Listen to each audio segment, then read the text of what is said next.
Mayor Adams floats faith-based solution for managing influx of new migrants. As Mayor Eric Adams continues to warn that the city is out of room for housing new migrants, he said Wednesday the way forward for handling the influx is to turn to faith-based institutions to manage it. Hisner made the remarks during an interview with Bishop Dr. Kitam Silva and Bishop Ishmael Claudio on the Spanish language Christian radio show Radio Vision Cristiana. I believe the way forward is to turn this over to the church to give the church the money they need, Adams said. We would get a better return on our tax dollars if the church and other faith institutions were doing this, and we want government to get out of the way and let faith institutions handle this problem. The mayor, who often speaks about his own Christian faith, said the idea of having religious institutions take a broader role in managing the influx came from his recent trip to Latin American countries, including Mexico, Ecuador, and Colombia. He said in those nations, faith groups are handling the problem for the most part. Adams made the statements after he sounded the alarm Tuesday, claiming the city is unable to house any additional migrants. There are currently north of 65,000 migrants living in city shelters, with over 4,000 more newcomers arriving here each week, according to the latest figures from City Hall.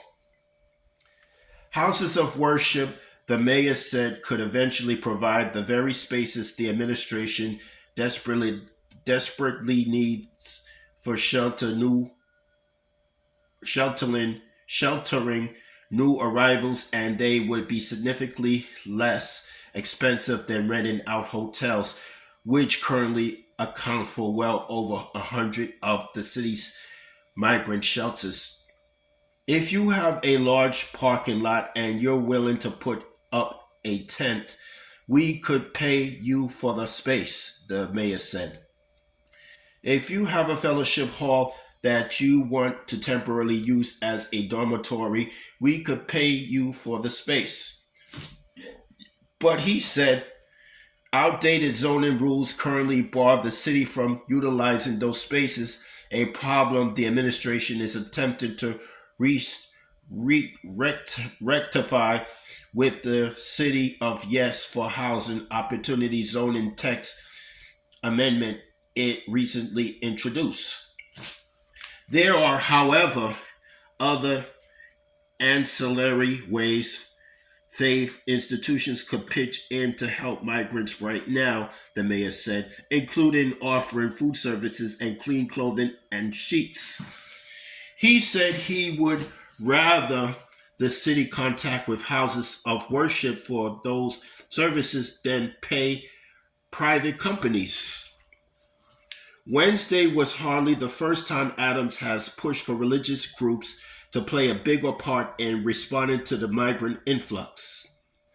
In June, he announced a partnership with New York Disaster Interfaith Services, NYDIS, a faith-based nonprofit, to enlist up to 50 houses of worship to offer overnight shelter for up to 19 adult male migrants. But during a Monday City Council hearing on the costs incurred by the migrant crisis, Councilmember Gail Brewer, D. Manhattan, asked Adams administration officials why only 2 houses of worship are participating in the program after it had been up and running for 5 months. 2 so far out of the 50, Brewer said at the time, not a good number. That's all I have to say for this video.